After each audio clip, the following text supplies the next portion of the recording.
Los objetivos de esta ponencia pues va a ser primero revisar los valores diagnósticos de una citopenia, después que es definir citopenia inexplicable, repasar el concepto de hematopoiesis clonal para enlazarlo con las neoplasias hematológicas y las neoplasias sólidas.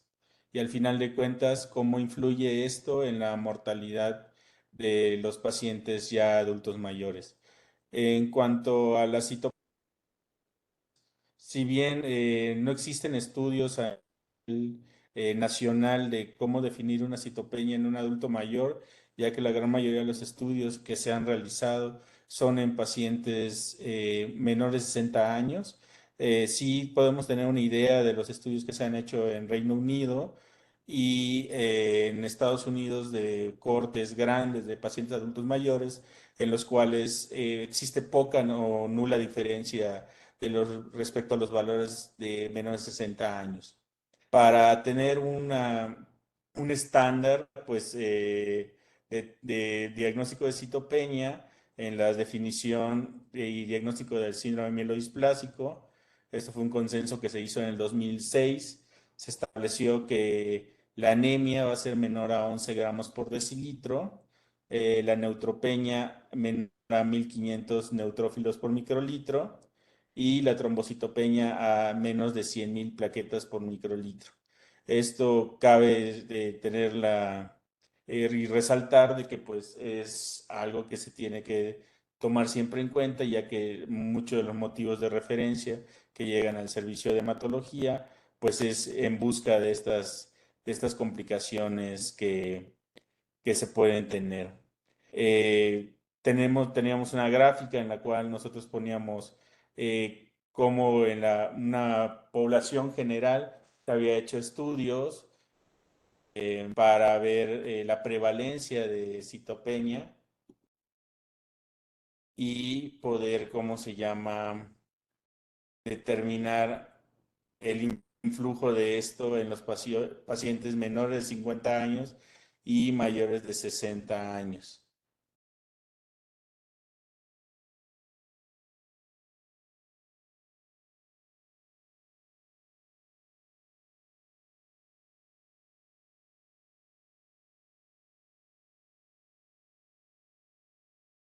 En cuanto a este, vamos a ver si puedo compartirles ya la...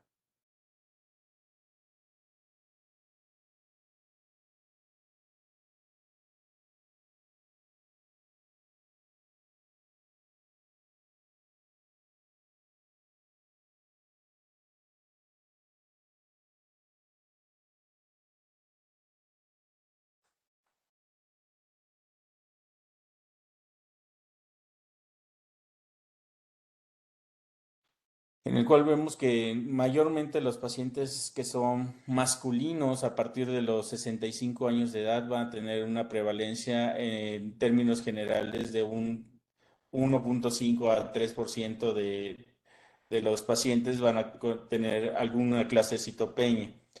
Ya para los 75 años disminuye casi el 1% y siempre se observa que en los pacientes adultos mayores, en el hombre es mucho más prevalente que en la mujer.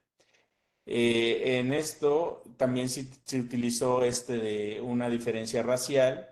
Esto cabe señalar que se realizó en Estados Unidos, en el cual se observó que hasta el 4% de los hombres no, no hispanos o negros presentaban mayor citopenia, por lo cual en estos estudios se concluye que, que la presencia de las citopenias tiene, una prevalencia de sexo principalmente a nivel masculino, y dos, que normalmente se va a presentar en pacientes que son de raza afrodescendiente, siendo mucho menos prevalente, casi en el menos del 0.5% al 1%, en razas hispánicas o blancas. Ya después de saber cómo podemos definir una citopenia, lo importante es saber qué es una citopenia inexplicable. ya que esta es la causa por la cual se va a derivar el paciente y esto es de acuerdo a la clínica del MD Anderson y la clínica Mayo. Ellos proponen que es la disminución en el conteo de una o más líneas celulares sanguíneas, sea la línea eritroide, la serie blanca y la megacariocística, persistente en más de... podríamos avanzar a la siguiente. Siguiente. Eso es lo que habíamos comentado. Esta es la gráfica que estábamos comentando, en la cual podemos observar que la prevalencia prácticamente a partir de los 65 años, que es nuestra población de interés, es mayor en hombres, ¿sí? Y se iguala casi a los 75 años y siempre vamos a poder de ver que en los pacientes que son no hispanos, o raza afrodescendiente, pues hay una mayor prevalencia. Ya después comparando la raza blanca y la raza hispánica, pues prácticamente están en menos del 1%. En este estudio, la prevalencia fue más o menos de un 2 a un 2,5% y principalmente observándose a partir de los 65 años de edad. La siguiente. Lo que estábamos comentando es citopenia inexplicable. Esto lo definen para los estudios de la Clínica Mayo y el MD Anderson. Ellos están haciendo un proyecto en el cual quieren definir si se puede utilizar la medicina basada en la evidencia y los nuevos estudios genéticos para poder determinar cuál es la causa de una citopenia que lleva más de 6 meses. Sí, hay que tener en cuenta que antes de esto, pues se va a descartar todas las causas conocidas de citopenias. La siguiente, por favor, que está en este cuadro, en el cual pues podemos ver que hay desde nutricional, drogas, infecciones, procesos inflamatorios, hemoglobinuria paroxística nocturna, etiología de consumo o inflamación. Para esto, pues se tiene que hacer una batería de estudios, como son niveles de ácido fólico, vitamina B12. En este servicio de hematología, ellos realizaban biopsia y aspirado de médula ósea, cariotipo, inmunofenotipo de médula ósea, así como ya posteriormente a esto, valoraban si era negativo los estudios realizados de screening y pues ya se consideraba que el paciente estaba con una citopenia inexplicable y una citopenia clonal. Entonces ya nos íbamos a la historia familiar de los pacientes que tuvieran antecedentes de alguna causa genética como síndrome de Black Van Diamond o de fallas medulares congénitas, inmunodeficiencias primarias o neoplasias mieloides. En caso de que existiera alguno de estos antecedentes, pues ya se le realizaba estudios específicos para cada uno de ellos hasta llegar al diagnóstico, incluso teniendo que hacer amplificación de exones.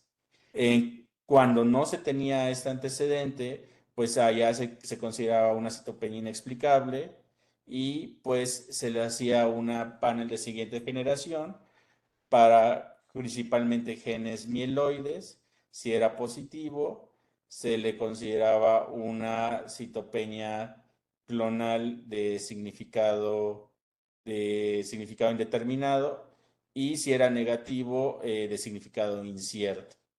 La siguiente, por favor. Y pues este estudio que nos presentan cómo vamos a ver la sangre periférica a lo largo del tiempo. Y podemos ver que los pacientes normalmente, mientras mayor vayan envejeciendo, vamos a poder tener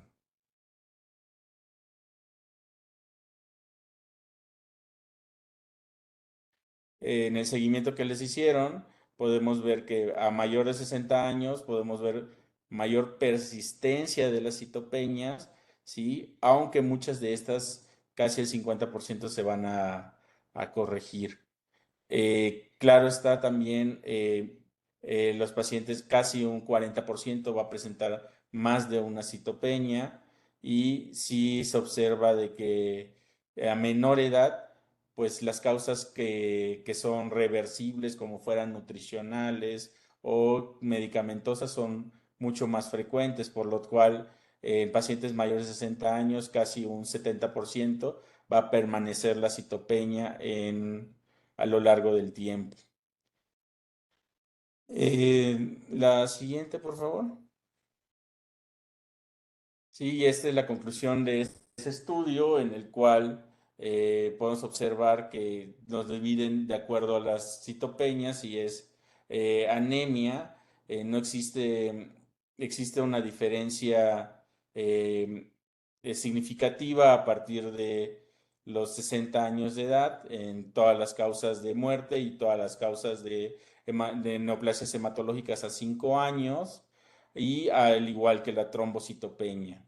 La única que no se asoció a alguna complicación a partir de los 60 años a nivel neoplásico o incluso en la sobrevida fue la neutropenia en este estudio. La siguiente, por favor. En cuanto a lo que ya estuvimos hablando ahorita, pues estamos tomando temas que se llaman pues de hematopoiesis clonal y pues tenemos que saber a qué nos estamos refiriendo. Como podemos ver en el dibujo, vemos diferentes colores desde que se va el niño hacia el adulto joven, después al adulto mayor, y vemos cómo se va haciendo un mosaico multicolor ya al final de cuentas. Esto lo que intenta representar es como la diferencia en la cual se va dando la producción de la sangre y el término de hematopoiesis clonal, que es la adquisición de mutaciones somáticas en células madres hematopoyéticas que posteriormente se van a propagar y van a poder ser detectadas en un punto dado en el tiempo, especialmente por técnicas genéticas de alta resolución, como son la expansión de los exones o paneles de siguiente generación. Esta es una de las condiciones premalignas más comunes que vamos a tener en hematología y debemos dividirla de acuerdo a lo que podamos determinar. La siguiente, por favor. Como una hematopoiesis clonal de significado incierto. Este fue el primer término que se empezó a utilizar a partir de los años 90 y también se usaba indistintamente la hematopoiesis clonal relacionada a la edad. Actualmente se ha intentado modificar esto, ya que el significado incierto se ha observado que hasta en un 15 o un 20% de las pacientes mayores de 70 años pues van a tener alguna de estas mutaciones, lo que no se sabía hasta hace unos 5 o 10 años que se empezó a utilizar más los paneles de siguiente generación y los paneles mutacionales, es cuál era el corte de variabilidad alélica en las células sanguíneas. Y se observó que en los pacientes mucho más jóvenes se observaba en menos del 2%, incluso menos del 1%, por lo cual se determinó que más del 2% ya se considera pues una hematopoiesis clonal. ¿Cuáles son las mutaciones más comunes? Van a ser mutaciones a nivel de los genes reguladores de la transcripción, especialmente DNMT3A, TET2 y ASXL1. Estos genes son de hecho los principales que se van a observar en síndrome mielodysplasicos de alto riesgo y leucemias mieloides agudas. Por lo tanto, se observa que esto, aparentemente, la hematopoiesis clonal de significado incierto, es una de las principales condiciones que nos van a llevar a una neoplasia hematológica especialmente mieloide. Ya se ha observado y en el seguimiento que se le ha hecho a los pacientes que la tasa de conversión es de 0.5 al 1% anual. La siguiente. En esta podemos observar, pues es una representación de lo que va pasando conforme vamos envejeciendo. Normalmente en los adultos jóvenes, pues no hay mutaciones somáticas. A la edad media, sí, ya empiezan a aparecer algunas mutaciones. Siempre esto va a estar con conteos normales en sangre, y ya pacientes mayores de 65 años, vemos que ya más del 2 al 4% de los pacientes van a tener alguna mutación somática significativa. Claro, esto siempre se va a realizar por paneles de siguiente generación, paneles para mutaciones mieloides, y se ha visto que no solo esto influye en el cáncer, sino aparentemente también tiene implicaciones a nivel cardiovascular, y que esto incrementa 2 veces el riesgo de cualquier infarto o desenlace cardiovascular fatal. Y incrementan hasta un 10% el desarrollo de neoplasias hematológicas malignas, principalmente mieloides. La siguiente. Pues aquí estamos mostrando cómo, pues, los factores de riesgo para el desarrollo de una hematopoiesis clonal y su posterior evolución a neoplasia. El principal que tenemos, pues, es el envejecimiento. Sabemos que conforme nosotros vamos teniendo mayor edad, hay mayor riesgo de que hayan mutaciones a nivel de ciclo celular, especialmente en TET2, TP53, que van a ser reguladores positivos del ciclo celular. Pero también existen, pues, exposición a estresantes genómicos, como fueran citotoxicidad, radiación, medicamentos, infecciones virales, y ya esto, pues, puede trastocar la adecuada eh, selección que se da y apoptosis de estas células deterioradas, y producir, pues, la evolución a una hematopoiesis clonal. Claro está lo que habíamos explicado hace un momento, de que, pues, mientras más pequeña sea la clona, más que la dominancia, pues, sea hacia una poca dominancia hacia una línea clonal, el desarrollo sea lento, ¿sí? Y la ausencia de citopenias, pues, nos van a llevar más que nada al desarrollo de problemas cardiovasculares, más que el riesgo de enfermedad maligna, considerándote desde en ese momento pacientes que son de bajo riesgo, y el principal ejemplo de estos son los síndromes mielodisplásicos de bajo o muy bajo riesgo, que incluso el tratamiento, pues, son tratamientos conservadores. Mientras más grande sea la clona, mayor predominancia hacia afección de alguna línea celular, el crecimiento clonal sea rápido, la presencia de una o más citopenias en estos pacientes, las mutaciones conductoras, sea una o varias, especialmente en esta, juega un papel importante el JAK2, especialmente en las neoplasias mieloproliferativas crónicas, o la alteración a nivel de TP53, que está íntimamente relacionado con la regulación del ciclo celular, y o los factores epigenéticos y del spliceosoma.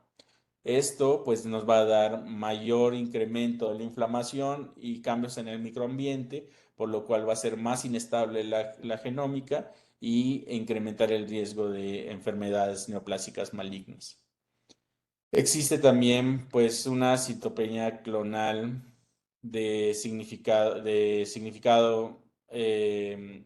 no determinado, en el cual no va a haber una citopenia, pero que no va a estar explicado completamente de mutaciones somáticas. Y estas, pues, no van a haber criterios de síndrome mieloesplásico, y por lo tanto normalmente estos pacientes no van a progresar a una neoplasia hematológica. La siguiente, por favor. Y ahora, pues, vamos a ver esto de la hematopoiesis clonal en el escenario del cáncer.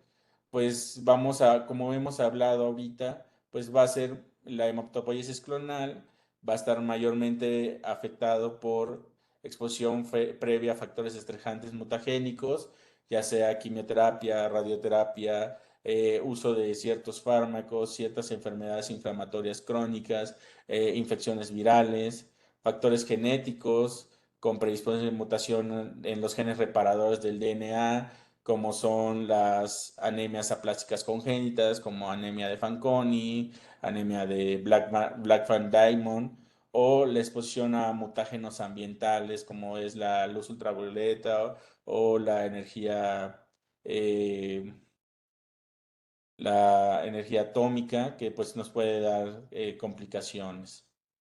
La siguiente, pues ya metiéndonos a las enfermedades neoplásicas, se ha visto que eh, las hematopoiesis clonal de significado incierto en las neoplasias mieloides pues va a ser una de las principales determinantes que nos van a llevar a la presencia de leucemia mieloide aguda o síndrome de mieloidisplásicos de alto riesgo, como estamos viendo en las imágenes. Van a haber pues dos principales mutaciones, el TET2 y la DNMT3A, y estas van a incrementar pues un riesgo de 10 veces la presencia de estas neoplasias.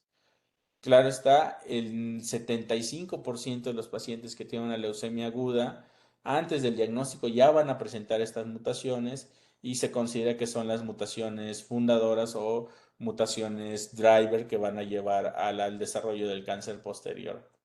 ¿Sí? Y estas mutaciones, también como el SF3B, el JAK2, el RUNX1, pues tienen valores predictivos para la transformación en neoplasia mieloide. Mientras mayor presencia de estas mutaciones drivers se encuentren, pues mayor riesgo va a tener el paciente. Y pues también estas mismas mutaciones a nivel de la ciclo de celular de proliferación, pues van a llevar una mayor instabilidad en la genética y a la mutación de otros genes que nos van a llevar al final de cuentas a una transformación maligna. La siguiente, por favor. Ya en las neoplasias linfoides, pues estas apenas se ha empezado a buscar y se ha relacionado con algunos linfomas, especialmente en las linfomas de células T, como el que están viendo a nivel de la piel, ¿sí? Que este es un linfoma angioblástico cutáneo T, ¿sí? Que se va a relacionar con el TET2. Y también en las células, linfomas de células grandes B, que es el que más se ha estudiado, hasta un 20% se van a presentar también mutaciones en TET2. La siguiente, por favor. Y también lo que está relacionado estas mutaciones, pues es a la resistencia, especialmente a quimioterapias. Ya en cuanto a las neoplasias sólidas, pues se ha asociado al incremento en la tasa de mortalidad de los pacientes, a la resistencia, especialmente ya que en los nuevos estudios que se está utilizando DNA libre como diagnóstico inicial o de pesquisa en algunas investigaciones, se ha encontrado que ya existe hematopoiesis, especialmente estos estudios se dieron en melanoma maligno, en el cual nos hablan de que ya hay mutaciones de JAK2 y TP53, que estos básicamente pues van a ser genes proliferativos, especialmente en el ciclo celular. Y ya una vez que nosotros tenemos una citopenia, la siguiente, por favor, vamos a observar que con el tiempo, dependiendo de los años de seguimiento, se va a incrementar la mortalidad, siendo esta significativa, ¿sí? Y también la presencia de cáncer. Entonces, como hemos visto durante toda esta plática, mientras mayor cantidad de citopenias tengamos, mayor edad tengamos y la presencia de algunas mutaciones driver, nos van a incrementar el riesgo de resistencia a tratamientos, así como la agresividad de las enfermedades. La siguiente, por favor. Y pues en este estudio en el cual se intentó asociar las citopenias en sangre periférica con mortalidad, pues se encontró que hasta en el 2% de los pacientes ya se encontraba presencia de citopenias y pues este se relacionó con un incremento de la mortalidad hasta en 1.5% más, estando en el intervalo de confianza un 95%. Y que también se observó que los pacientes con citopenias tienen 2 veces mayor riesgo de fallecer y también de tener cáncer con una incidencia acumulada del 13 versus el 6.5% de los pacientes que no tenían citopenia no presentaban una neoplasia. esto siendo significativo. La siguiente, pues este es un breve repaso. La siguiente, por favor. Pues este fue un breve repaso. Más que nada, no me quise enfocar en citopenias asociadas a cáncer, ya que la gran mayoría va a ser a tratamiento. Entonces, lo que quise enfocar esta clase, pues fue conocer cuál es la hematopoiesis clonal, cuál es su influjo a nivel de la médula ósea y su potencial transformación hacia una neoplasia. También pues tratando de contribuir de que no solo estas modificaciones que se dan en la genética tienen también relación con la edad, tienen relación con la raza y también con la presencia no solo de neoplasia, sino también de eventos cardiovasculares mayores. No sé si tengan alguna pregunta, alguna duda o algún comentario. Disculpen las fallas técnicas y esperamos pues, que haya sido de su agrado y que haberles aportado un poquito de lo que vemos en hematología.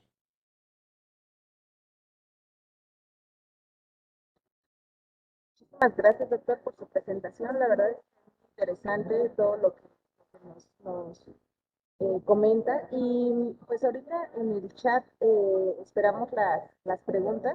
Mientras tenemos algunas, eh, aquí dice, ¿qué postura deben tomar en pacientes que se identifican con CHIP en cuanto a búsqueda? Permítame un segundo, perdón. Ujú. A búsqueda de citopenias. ¿Recomiendan tomar biometrías de control al año o a los 3 meses? Desgraciadamente, para diagnosticar, esto que estamos hablando es algo que se oye muy bonito, que nos da mucha luz, pero incluso con nosotros que somos del básicamente tenemos las posibilidades de hacer un diagnóstico adecuado en chip. Para nosotros tener este diagnóstico tendríamos que hacer estudios moleculares muy especializados, como son paneles de siguiente generación, que están poco disponibles en el país, en algunos centros Investab, en la UNAM, el Politécnico o el Hospital Universitario de Nuevo León, tienen a disposición este tipo de estudios. Ahorita algunas industrias farmacéuticas a nosotros nos están apoyando con estos paneles moleculares, especialmente en pacientes con leucemia linfocítica crónica, con leucemia mieloides agudas para buscar tratamientos blanco. Por lo tanto, recomendar un seguimiento como tal, no podríamos hacerlo en base al diagnóstico del chip, sino en base al diagnóstico de la citopenia. Tendríamos que irnos al revés. Como no tenemos la fineza para hacer el diagnóstico, tendríamos que irnos al revés de ver al paciente, buscar la citopenia, descartar que esta citopenia sea de alguna causa reversible, como fuera nutricional, como fuera exposición a fármacos, como fuera por enfermedades, infecciones. Una vez descartado esto, considerar a los 3 y 6 meses repetir el estudio. Si persiste la citopenia, y ahí sí ya debería ser referido al servicio de hematología para pues un estudio más profundo, ya con estudios de médula ósea o lo que podamos contar, ya que pues como le digo, en el servicio de IMSS, pues el Centro Médico Nacional La Raza y Siglo XX son los únicos que cuentan con citometría de flujo. Entonces, el reporte, desgraciadamente, es un reporte que tiene ciertas peculiaridades que no están de acorde a las normas internacionales, ya que todavía se siguen utilizando paneles individuales para hacer los marcadores de citometría. Pero sí lo que deberíamos considerar es eso, biometría a los 3, 6 meses y en caso de persistencia ya canalizar al servicio de hematología o buscar también intencionadamente algún tipo de neoplasia primaria. Muchas gracias, doctor. Hay otras dos preguntas. Dice, gracias por su ponencia. ¿Cuáles son las neoplasias más frecuentes que se asocian a mieloplasia? Esa es una. Y la otra, ¿Cuál es el impacto que puede tener una transfusión sanguínea generando una citopenia posttransfusional, con impacto sobre todo en la línea blanca, condicionando neutropenia severa? Y ahorita hay otras preguntas en el chat, entonces voy con estas dos y luego vamos respondiendo a las demás. Perfecto. Muchas gracias. Cuanto a mielotisis, lo principal que vamos a ver es cáncer de mama, cáncer de pulmón, también es de cáncer de próstata, que son van a ser los principales, pero casi todos los que son de estirpe epitelial tienen el potencial de tener mieloptisis. Pero las tres principales, yo pienso que son cáncer de mama, después próstata y después pulmón. En cuanto a la otra, la pregunta era ¿Cuál es el impacto que puede tener una transfusión sanguínea generando una la citopenia transfusión en una posttransfusional? citopeña, ¿no? Se ha visto, acá en México casi no se hace, pero ponen en los bancos de sangre japoneses, se ha visto que como tienen poca variabilidad genética ellos, tienen un alto riesgo de hacer una cosa que se llama enfermedad de injerto contra huésped posttransfusional, en la cual las células linfoides, que si bien eh, cuando se hace por extracciones por aféresis son pocas, especialmente en las aféresis plaquetarias, sí se puede contaminar en plasma o cuando se hace por centrifugado, la obtención de concentrados plaquetarios unitarios. Entonces, lo que ellos realizan normalmente es la radiación de manera generalizada a todos los hemoderivados. No es común que haya una neutropenia, pero si se presenta este injerto contra huésped puede presentarse. Incluso se ha visto pacientes que tienen em, curaciones espontáneas o remisiones espontáneas de leucemias cuando hacen reacciones transfusionales severas como injerto contra huésped. Muchísimas gracias. Hay otra pregunta, agradecen igual su charla y lo dice, acorde al contexto epidemiológico actual en relación a la infección por SARS-CoV-2, ¿se ha registrado mayor prevalencia de citopenia en pacientes que sufrieron esta infección? Gracias. En COVID sí, lo que se ha visto y lo que hemos tenido nosotros en experiencia es que ha habido mayor trombocitopenia, principalmente. Trombocitopenias que son mucho más prolongadas, que normalmente están entre 20.000 y 100.000 plaquetas, que casi nunca llegan a tener de presencia de hemorragias, pero también en los pacientes que ya tenían una enfermedad hematológica de base como trombocitopenia inmune primaria, se ha visto que se pierde la respuesta y que volver a tener a los pacientes en una respuesta completa o a poder disminuir o dejarlos sin tratamiento como es normalmente el objetivo es más difícil. Entonces, lo que más se observó fue este trombocitopenia posterior al COVID.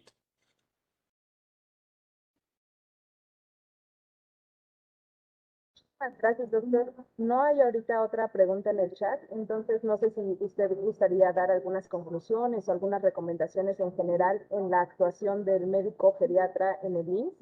¿Cómo abordar estos casos? Nosotros hacemos una valoración geriátrica integral y Ujú. dependiendo al nivel de funcionalidad o de independencia, vamos por más estudios o por diferentes abordajes. No sé cuál sea su recomendación para nosotros como clínicos en el Seguro Social. Muchas gracias. Sí, yo creo que lo principal, pues, las valoraciones genéticas integrales que ustedes realizan son excelentes con tenemos una gran idea. Y me iba a atrever a poner las valoraciones que se están haciendo para predecir las citopeñas y las complicaciones en pacientes con neoplasias, tanto hematológicas como sólidas, como son la escala de Crash, pero pues creo que me iba a desviar mucho y íbamos a enredar este tema. Pero sí, yo creo que es importante la revisión que ustedes realizan, porque muchas veces se nos olvida que estos pacientes van a tener una causa secundaria. Casi siempre, o sea, desgraciadamente el médico de primer contacto, especialmente el médico familiar, apenas ve una citopeña y se espanta y lo manda a medicina, a especialidad, sea a medicina interna, sea geriatría, sea hematología. Y yo creo que lo más importante es lo que ustedes realizan, el abordaje integral, descartar las causas, ver si no tiene polifarmacia, si no tiene algún sustrato nutricional, procesos infecciosos, y ya después saber los tiempos que ha tenido estas citopeñas. Yo lo que siempre le he intentado enseñar a los residentes es que los pacientes de mato se ven al revés de todos los pacientes. Tú tienes al paciente en ese momento y te tienes que ir hacia atrás para ver cuáles son los antecedentes que ha tenido, qué medicamentos ha utilizado, si tiene incluso estudios de biometrías hemáticas previas de 6 meses, 3 meses, un año, para ver cómo ha sido la evolución.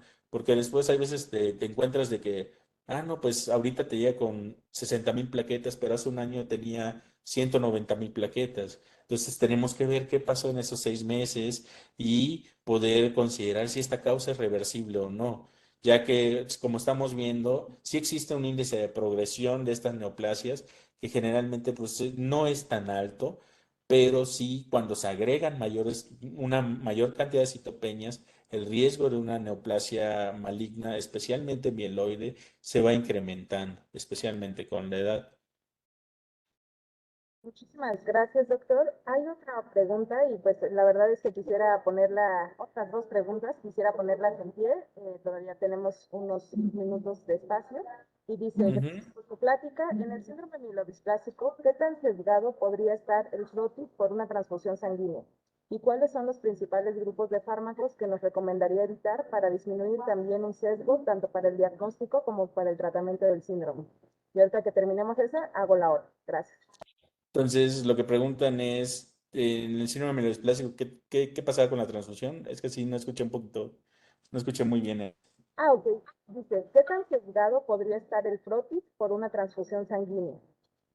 El frotis. No, definitivamente posterior a una transfusión sanguínea, hacer un frotis es un poquito complejo, especialmente en la serie eritroide, porque vamos a ver doble población y lo que nosotros buscamos como hematólogos en un síndrome mielodisplásico es que las alteraciones que se vayan a ver en cada una de las líneas sea al menos en un 10% para considerarlo significativo. Entonces, si tenemos una doble población eritrocitaria, podemos distinguir claramente cuáles pues es la serie que se está transfundiendo, pero sí nos puede dar un poco de ruido.